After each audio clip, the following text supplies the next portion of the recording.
Hello and welcome back to another episode of the Unstoppable Dad Project. Thanks again for joining me here for another week. If you're new to the podcast, welcome. I appreciate you taking the time out of your week to listen to this 15-20-minute podcast that I have going on here, diving into my life as a dad, my life as a father, and my life as a coach. And on this podcast, I hope that I am able to give you an insight into some of the struggles that I face daily, some of the struggles that the people I've been lucky enough to coach have struggled with in order to implement habit change so that you can become the absolute most unstoppable version of yourself, so that you can be the role model and the superhero and the unstoppable dad that you want to be for your family. Now, before I get into today's podcast, I just have a couple of favors that I need you to do for me. If you are finding some value out of this podcast, please make sure you share it with your friends. By you sharing it around, you'll help the podcast continue to grow.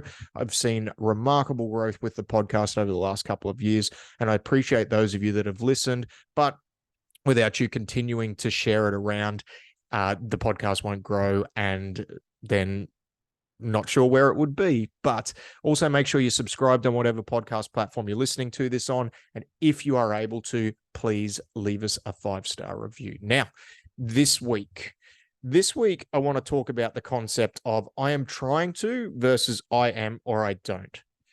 And what I mean by that is, whenever we're looking to change and we're making a change within our life, let's say it's something like we want to live healthier.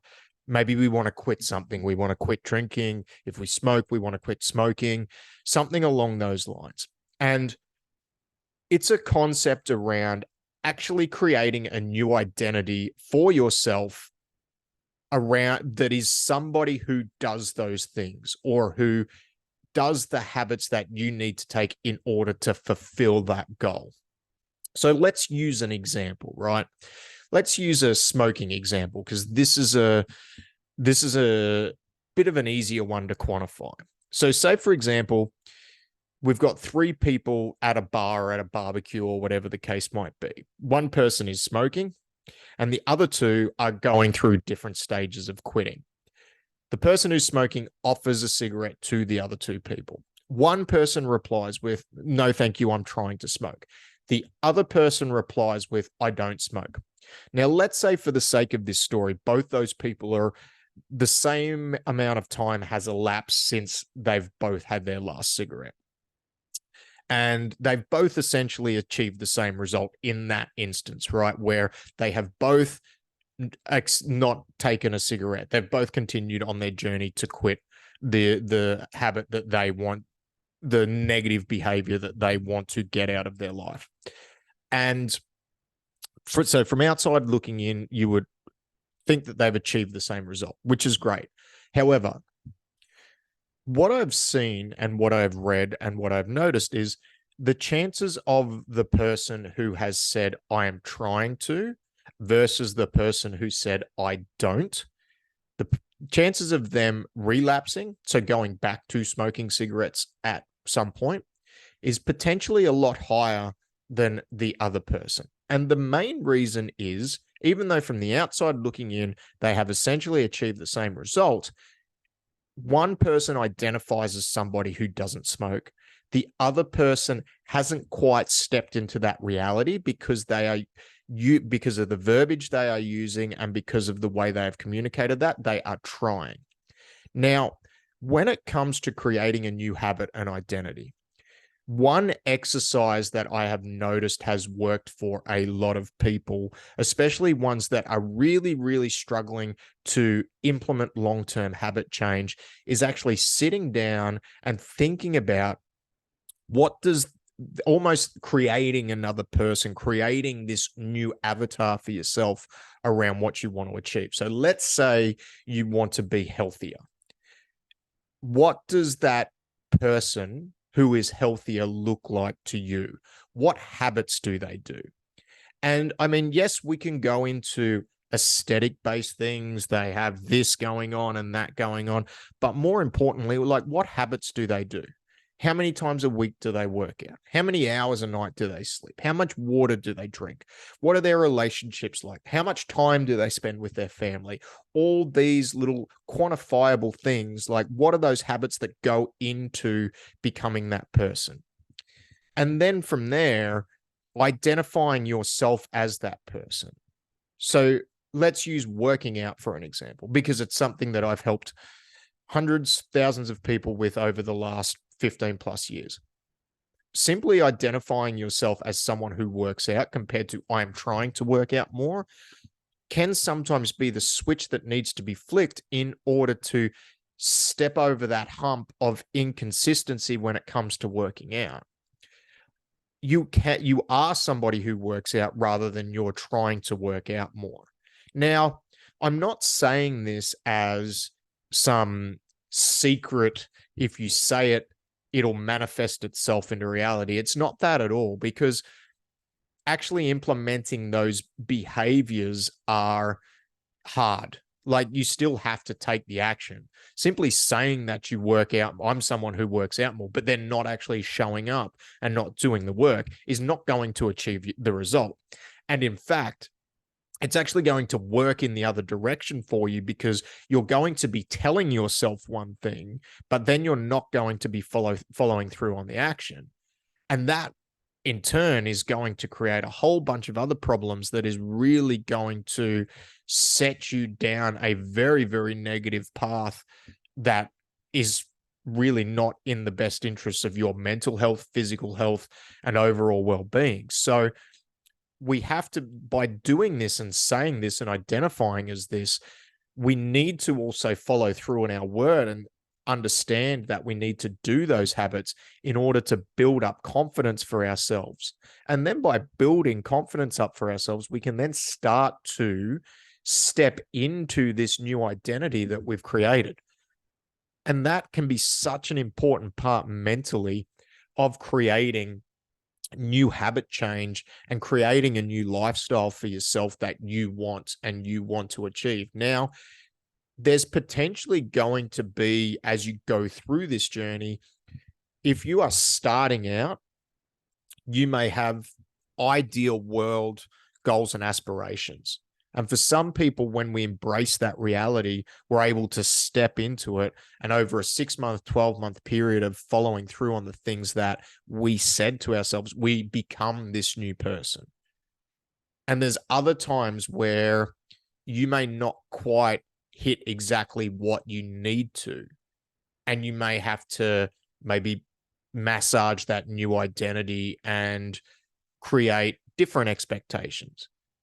But by doing that, you've still moved closer to who you want to be and this new identity you're trying to create. But realistically, one of the biggest things and the biggest changes I see in people when they do create this new identity and they identify with this, when things don't quite go to plan, or they have a bad week, or they have an off week, they then are able to step back into those actions, habits, and behaviors much easier, because to them internally, this is who they identify as. It is not this far out there goal that seems very unachievable. It is who they are. And from there, they can just go back to it. They can go back to the gym without having massive mental hurdles to jump over. Now, this is, it probably, you may be listening to this and go, well, that seems easy enough. But that's not the reality of it. And you're right. It's not the reality of it.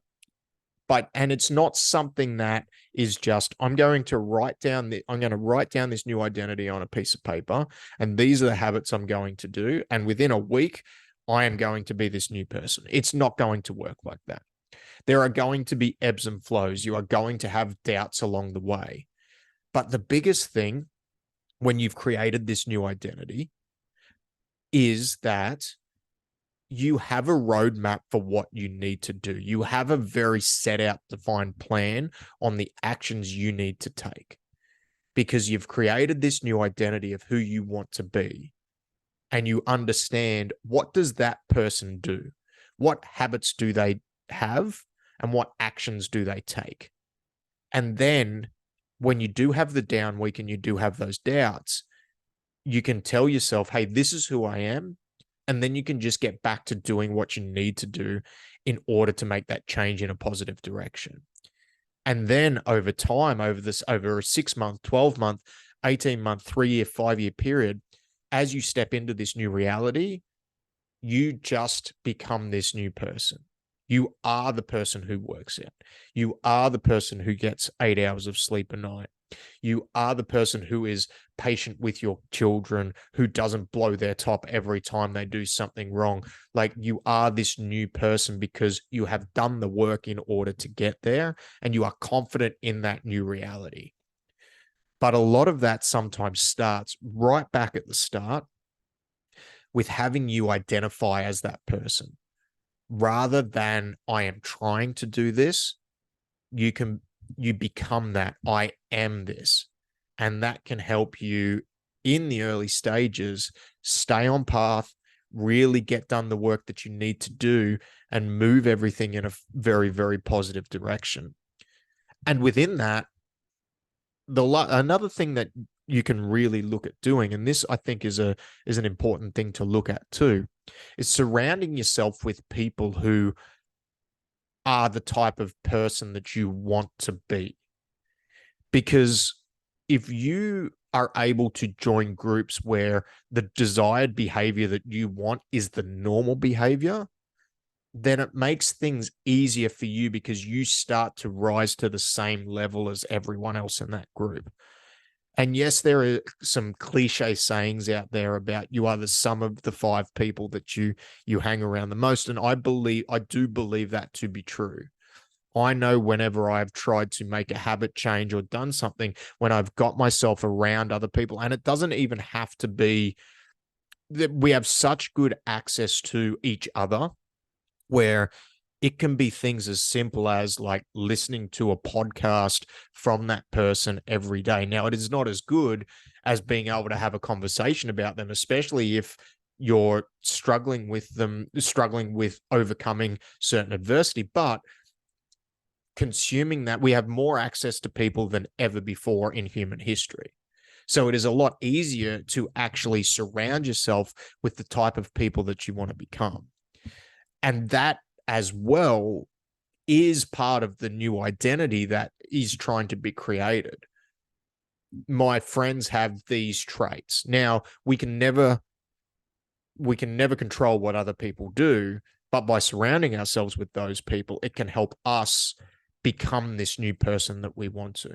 And that doesn't mean you have to let go of all your old friends or your family or anything like that. Sometimes that may be a necessary step to take. However, you don't need to always go down that path. You don't need to jettison everybody who's not going to get you to the end goal. You don't have to be like that, because that can be a concern for some people as well too. But understanding that if we need to step into a new reality, if we need to step into a new state of being or a new level in our life, that investing in ourselves and being around people where the desired behavior that I want is their normal behavior is going to help me level up. That is part of creating that new identity for yourself, which can in turn help change those habits and move the needle forward so that you can achieve the goals that you want to be and you can become the person that you want to be. And that's the whole premise of the podcast. If you have been struggling for change, have a think about that self-talk, how you've been articulating it, that to yourself and others around you. Maybe it's something as simple as working out. Oh, I'm trying to work out more. Are you trying, or are we doing? Because that simple shift in the way we articulate that can actually make a big difference to how easy it is for us to stay on track long term and get back to the person we want to become when things get tough. So exercise that you can potentially do, sit down and have a think about creating this new identity for yourself. Who do you want to be? Where do you want to be in your life? Where do you want to be with your health? And that person that you want to become, what habits do they have and what do they do? And then once you have that blueprint for yourself, You need to start doing those habits, because again, this is not the secret where if you say it, it's going to happen. You still have to do the work. But sometimes just telling ourselves that we are rather than we're trying can be that shift that we need in order to make ourselves propel ourselves on the path that we want to become. That's it for this week. I appreciate you joining me again for another week. Hopefully you got some value out of what I covered off. If you want to follow along, we have a Instagram page at The Unstoppable Dad, Facebook page, The Unstoppable Dad Project. We have a we have a Facebook group there that is free for you to jump into. We get notified about new episodes when they drop, and also there's a whole bunch of other free resources in there that you'll be able to gain access to. If you would like to talk to me about any of the paid programs that I offer, so whether it is help with training, whether it is help with any of your goals as it pertains to your overall health and well-being, there is a link in the show notes where you can book in a free coaching call with myself. I only give away 5 of them a month. So if you would like to jump on and have one of those, it is not a sales call. It is an actual coaching call where I will unpack some of the things that I spoke about today around you trying to create a new identity for yourself so that you can step into this new reality and level up. So thanks again for listening. I appreciate your time, and I'll see you next week. Goodbye.